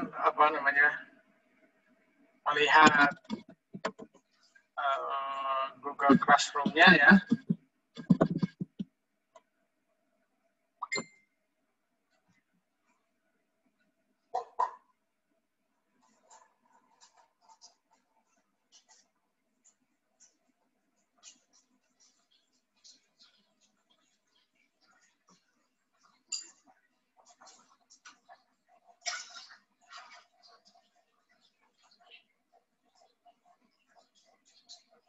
Di sini, ini kelas apa ya? Kelas B ya? Iya Pak, kelas B Pak. Kelas B. Ini banyak sekali ini yang bukannya berapa kelompok kemarin tuh dibagi ya? Jadi 10 kelompok Pak.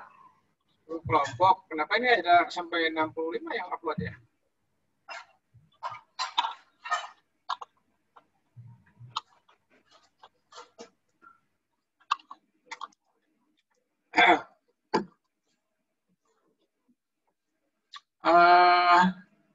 Baik ya, ini ada sisa waktu sekitar 10 menit ya. Saya ingin cek dulu ini. Semua kelompok udah masuk ya.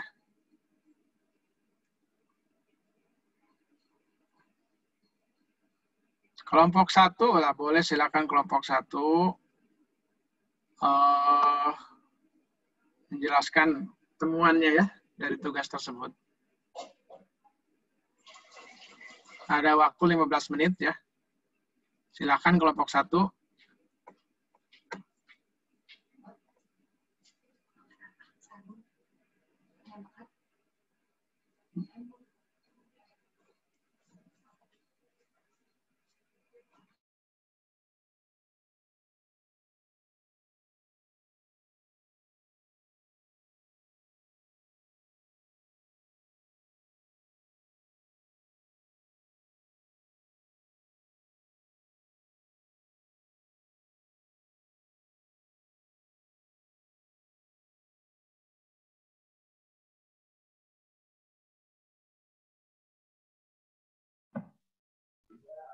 Tes.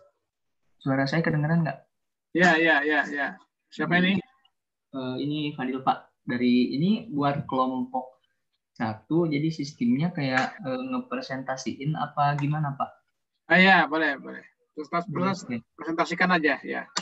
Sebentar ya Pak. Ya, bisa share nggak itu PowerPoint-nya? Bisa.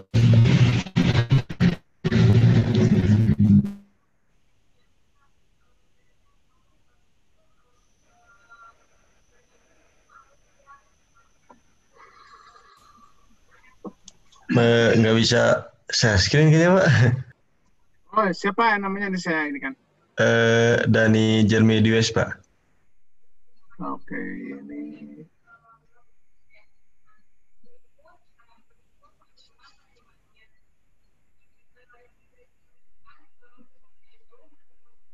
Apa ya di sini ya? Coba bisa nggak sekarang?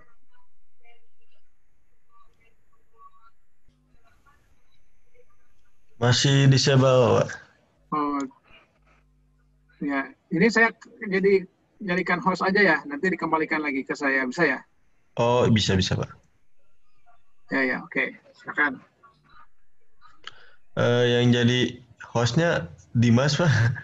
Woi, harusnya siapa nih? Denis ya. Oh, Dimas, tolong Dimas. Hostkan Dani, Dimas. Oh, baik Pak.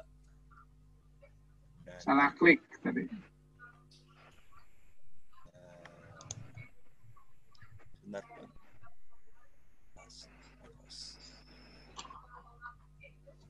Sudah Dan.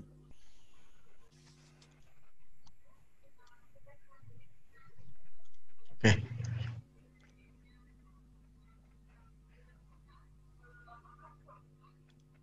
Ya, sambil nunggu ya, nanti untuk minggu depan di jadwalnya itu sudah bagiannya Pak Ian ya, pemilihan garam. Jadi untuk Sita nanti kasih tahu ya, Pak Ian minggu depan masuk ya. Oh iya, baik Pak.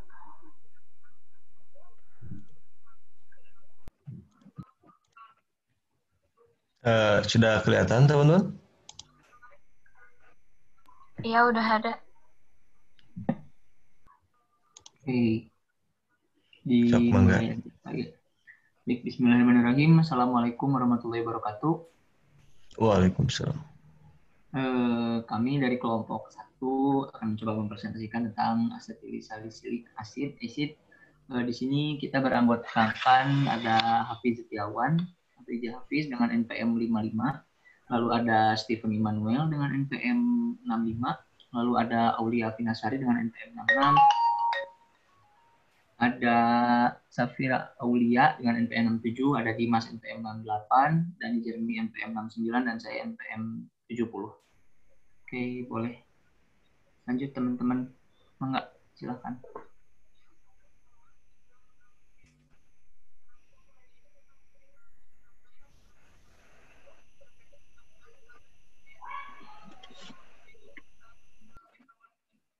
Iya, selanjutnya ini ada aspirin tuh atau asam asetil salisilat merupakan obat analgesik dan antiinflamasi non-steroid yang diabsorpsi secara cepat di saluran pencernaan bagian atas, terutama di bagian pertama usus halus. Selanjutnya ada prosedur penentuan PKA dan P. Yang ini, yang pertama ada prosedur penentuan PKA.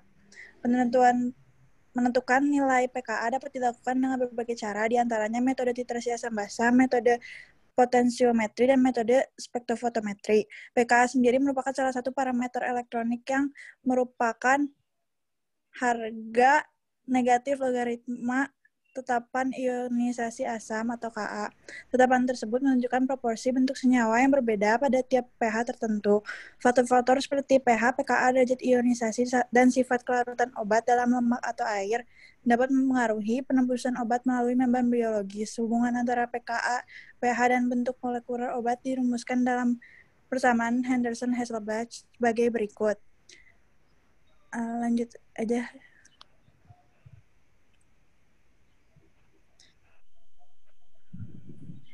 Yang pertama, titrasi potensiometri. Analisis potensiometri merupakan salah satu metode untuk menentukan kadar suatu zat dalam larutan dengan menghubungkan antara kadar suatu zat dengan potensial listrik larutan. Metode potensiometri dibagi menjadi dua, yaitu metode potensiometri langsung dan metode potensiometri tidak langsung, atau dikenal dengan istilah titrasi potensiometri. Pada potensiometri langsung, harga potensial larutan langsung mencerminkan konsentrasi zat. Sedangkan pada titrasi potensiometri, konsentrasi zat yang dianalisis analit ditemukan setelah dilakukan pengolahan data titrasi termasuk perhitungannya. Prosedur dari titrasi potensiometri ada menyiapkan larutan aspirin 0,1 normal, menyiapkan larutan 0,1 N normal KOH yang telah dibakukan, lalu melakukan titrasi aspirin menggunakan larutan KOH dan catat pH pada tiap 0,1 ml titran yang ditambahkan. Lalu mengaduk setiap ada penambahan titran dan elektroda gelas tidak boleh bersentuhan dengan magnetic bar. Lalu mencatat hasilnya. Dari hasil titrasi tersebut dibuat grafik dan dapat ditentukan PKA dengan menggunakan rumus pH sama dengan PKA ditambah log A per HA. Lanjut aja. Dan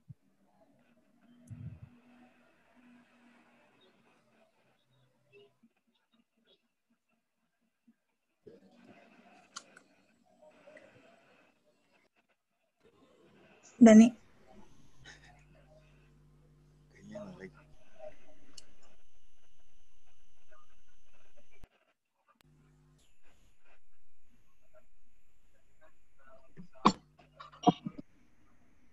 Oke.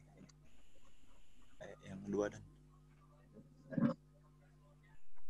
kelebihan dan sebelum ini dan sebelum yang ini dan sebelum ini dan satu lagi saya ada.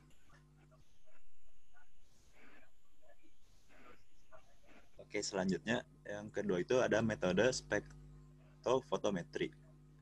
Penentuan PKA dengan metode spektrofotometri dilakukan dengan penentuan secara langsung rasio berbentuk molekuler terhadap bentuk ionik dalam satu seri larutan dapar yang pH-nya telah diukur. Diperlukan pembuatan spektrum bentuk molekuler dan bentuk ionik dari suatu senyawa dengan cara mengatur pH dapar sehingga seluruh senyawa dalam bentuk molekuler atau seluruhnya dalam bentuk ionik. Karena asam asetil salisilat atau aspirin mempunyai pKa 3,5, maka pengaturan serapan dilakukan pada larutan dapar pH 3,4 dan 5. Spektrum kemudian dipilih pada panjang gelombang yang menghasilkan perbedaan serapan paling besar antara serapan bentuk molekuler dan bentuk ioniknya atau panjang gelombang analitik. Karena aspirin bersifat asam, maka dalam perhitungan pKa-nya dapat menggunakan rumus pKa sama dengan pH min log AHA min ABS atau ABS min AA. Nah, dia Dan keterangannya bisa dilihat. Next, Dan. Lalu yang kedua ada koefisien partisi. Koefisien partisi untuk suatu senyawa dapat dinyatakan secara sederhana sebagai berikut, di mana CO sedangkan konsentrasi zat dalam dua fase organik dan Cw yang artinya konsentrasi zat dalam fase air.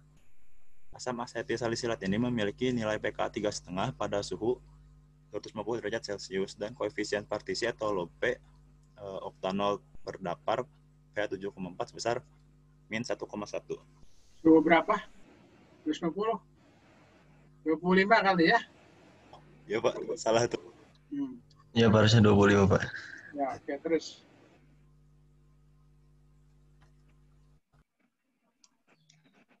Lanjut ke nilai pKa dari asetil asid. Dari asam salisilat, asetil asidnya yaitu asam lemah dan memiliki nilai pKa yang telah beragam yang dilaporkan sebagai 3 bisa dilihat di layar.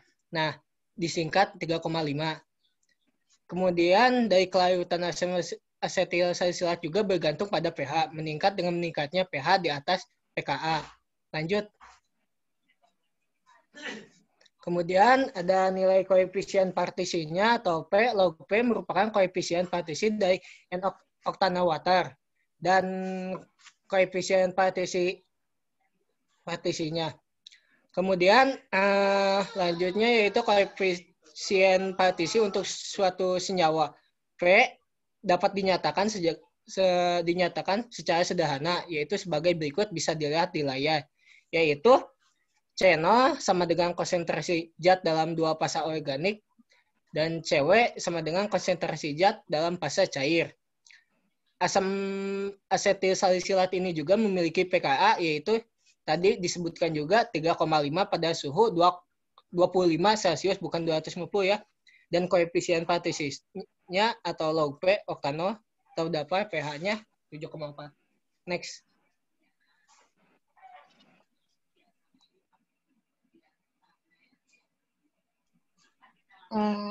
Berikut ini ada pengembangan obat untuk aspirin, yaitu yang pertama, direkomendasikan dalam bentuk sediaan padatan, karena mudah terhidrolisis di air menjadi asam asetat dan asam salisilat.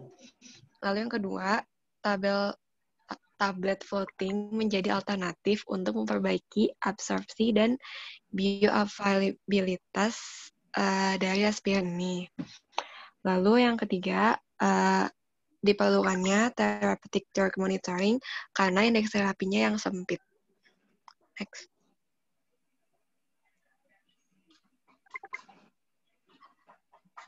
Berikut ini ada salah satu formula untuk aspirin.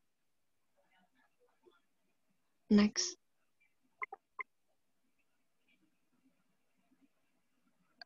Ini salah satu formulanya juga. Yang membedakan adalah pada formulasi ini dibuat coating. Next. Lalu ini formula aspirin juga yang ditambahkan buffer. Next.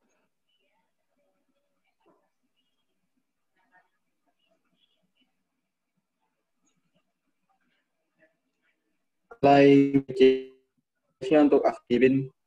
Nah, sebelumnya itu aspirin itu masuk ke dalam kategori BCF kelas 2 dan BCF kelas 3. Ketika dosis sekali minumnya itu melebihi 100 mg. Nah, kalau untuk BCF kelas 2 ini, penentuannya berdasarkan solubilitasnya yang bergantung pada pH.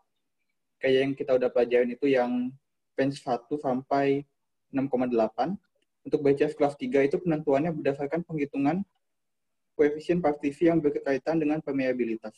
Nah, ini berdasarkan WHO, tapi yang peraturan lama. Next.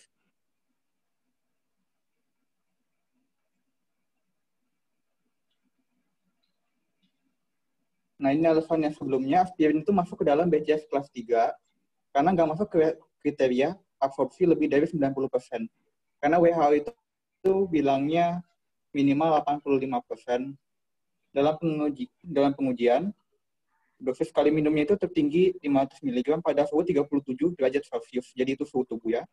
Aspirin itu masuk ke dalam kategori sangat mudah larut dalam air. Jadi bisa melarutkan lebih dari 500 mg pada rentang pH 1,2 sampai 6,8. Setelah pH-nya itu 6,8 akhir, malah solubilitasnya bisa lebih tinggi lagi.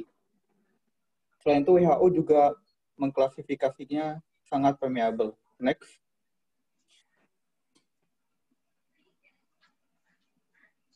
Kemudian ini menurut European Union, jadi pengujiannya itu mirip kayak WHO, tapi dosis tertingginya itu 100 mg.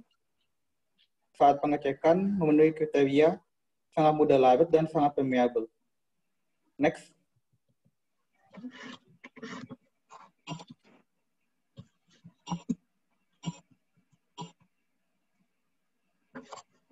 Sekarang kalau menurut FDA, Federal Drug Association, aspirin ini tergolong sangat mudah larut. Untuk kategori sangat permeable, studi menunjukkan bahwa aspirin yang terdekomposisi menjadi asetil salisilat itu kurang dari 5%. Dengan memperhitungkan stabilitas aspirin dalam cairan lambung dan cairan usus, seluruh atom C yang radioaktif itu yang masuk dalam tubuh hilang, berarti udah diserap dalam tubuh, dan jumlah asetil salisilat dalam urin selama 24 jam berkisar 94 sampai 96%. Berarti sudah diproses dan dikeluarkan. Dari aspirin yang diberikan dapat disimpulkan absorpsi aspirin pasti sempurna. Itu standarnya lebih dari 90% kalau menurut FDA. Next.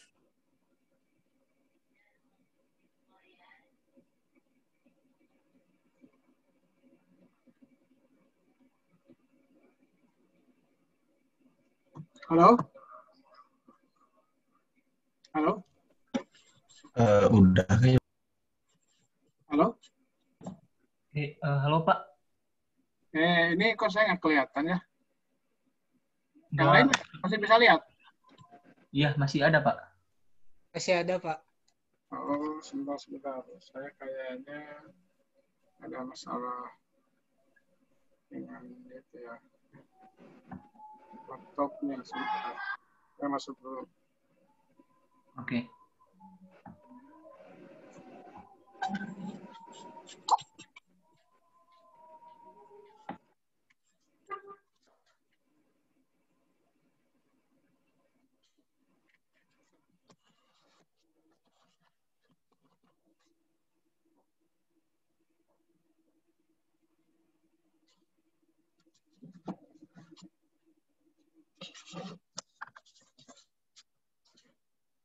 Halo?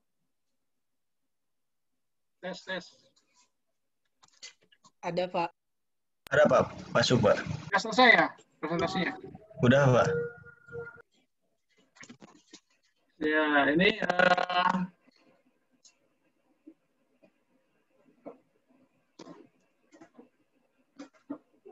baik. Jadi tadi kesimpulannya dilihat dari, kan kita utamanya koefisien partisi ya kemarin tegasnya. Tapi sebetulnya kita integrasikan dengan materi yang sudah kita pelajari ya sebenarnya. Dengan PK-nya dan kelarutannya juga ya, supaya kita bisa membahas dari sisi aspek pengembangan ya, berdasarkan katakanlah tadi sudah disinggung ya tentang BCS ya.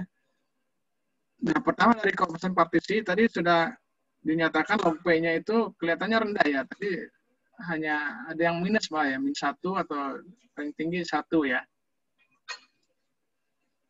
Betul nggak itu?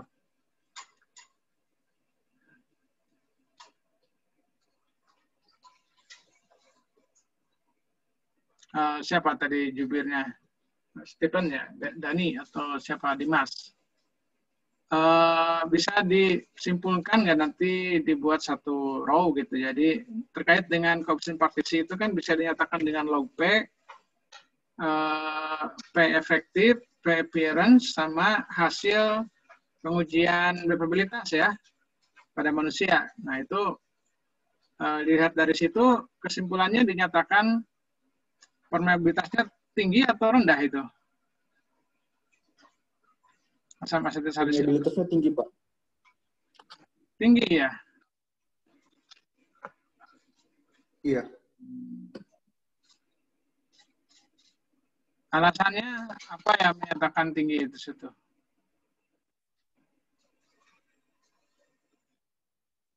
Kalau log P-nya berapa tadi?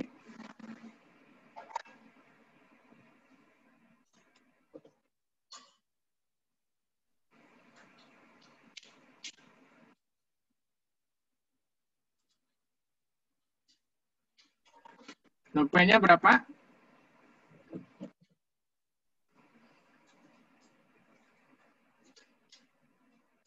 Ya, jadi harus ada dasarnya ya. Permeabilitas tinggi itu berdasarkan pengujian terhadap apa ya. Katakanlah kalau log P-nya negatif kan hidrofilik gitu ya, berarti permeabilitasnya buruk kalau negatif. Tadi saya lihat ada datanya yang negatif. Tapi kalau ternyata ada pengujian lebih lanjut terhadap manusia, maka data yang digunakan tentunya adalah data in vivo kepada manusia ya. Jadi pengujian nilai absorpsinya itu berapa persen. Kalau masuk 85% ke atas, ya udah berarti memang bagus, permeabilitasnya high permeable. Nah, satu lagi terkait dengan kelarutan. Kelarutannya itu disampaikan juga ya datanya, termasuk data PKA. Data PKA itu sebenarnya untuk menunjang bahwa kelarutannya itu tergantung kepada pH. Kalau memang, dan pada pH berapa, nanti kita bisa lihat ya, dia akan potensi, jadi dengan melihat data PKA dan data kelarutan, kita bisa melihat dia akan buruk kelarutannya di pH mana, asam atau basa gitu ya. Apakah dia akan buruk di lambung tapi bagus di usus. Nah, sementara data kelarutan itu tergantung kepada dosis penggunaannya ya. Makanya tadi ada dinyatakan kelas 2 atau kelas 3 ya. Harusnya kalau jadi kelas 3 itu artinya kelarutannya jadi buruk ya. Sedangkan permeabilitas kan kelas 2 itu permeabilitas bagus, kelarutan buruk ya. Kalau misalnya kelarutannya jadi tidak masuk, jadi memburuk, maka itu jadi pilihannya kelas kelas 4 ya. Kalau permeabilitas buruk.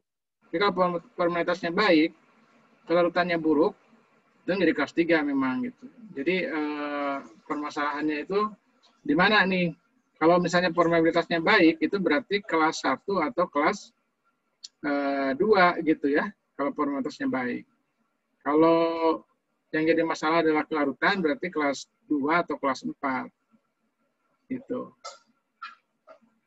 Nah, jadi nanti tolong dibuat ringkasan data ya, satu tabel, ya, kesimpulan lah gitu ya, kesimpulan. Jadi log P atau koefisien partisi dikatakan dalam apa nih log P? P appearance atau P efektif atau nilai bipolarinitas mutlak dari manusia ya. Kemudian kelarutan pada pH sekian, pada pH sekian ya. Dengan dosis yang tadi kan ada yang 50, ada yang 100 gitu kan ya. Nah, jadi kesimpulannya ini BCS kelas berapa? Kelas 1 kah? Kelas 2? 500 dan 1000. Kalau permeabilitasnya tinggi berarti kan kelas 1. Kalau kelarutannya tinggi, permeabilitasnya tinggi kan berarti kelas 1. Nah, itu jadi bisa kelihatan dari tabel ya. Nah, kalau misalnya kesimpulannya nanti masuk kelas 2, berarti kan kelemahannya dari kelarutan. Nah, maka pengembangannya, dampak kepada pengembangannya adalah kita memilih metode-metode yang bisa digunakan untuk meningkatkan kelarutan, misalkan penggaraman. Nah, kebetulan kan materi penggaraman belum, jadi nanti kita bahas di penggaraman. Atau misalnya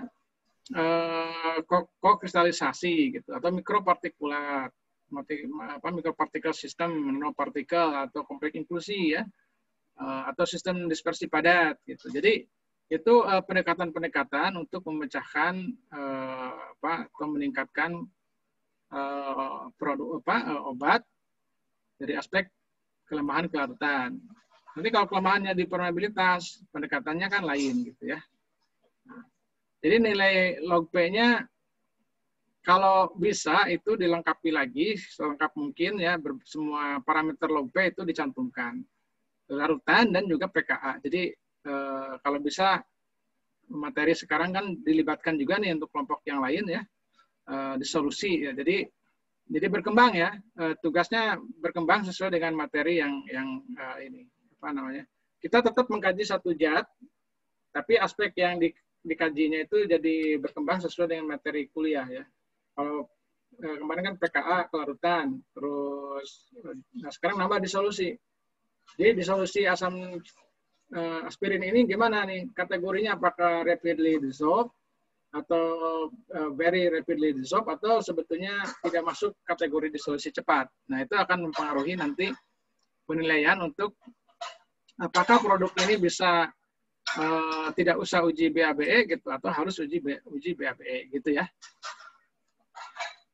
Saya kira karena waktunya sudah habis ya, sudah agak lebih, mohon maaf.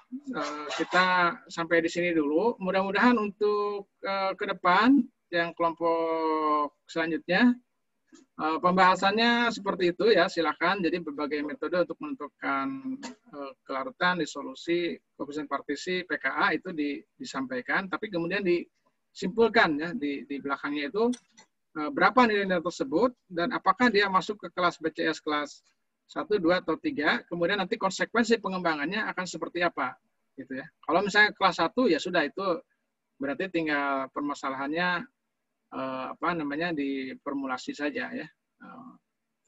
QC saja gitu yang berarti itu. Baik. Kalau tidak ada hal yang ingin didiskusikan, dikomentari lagi, saya kira sampai di sini ya pertemuan hari ini. Mudah-mudahan semuanya sehat walafiat.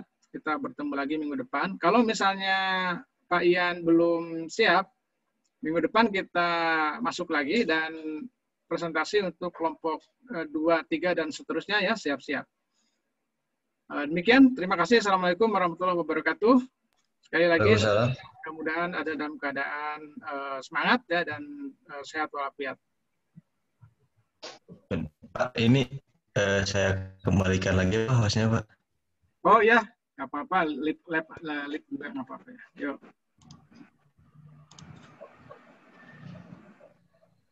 Ya, makasih semuanya. Makasih Pak. Terima kasih Pak.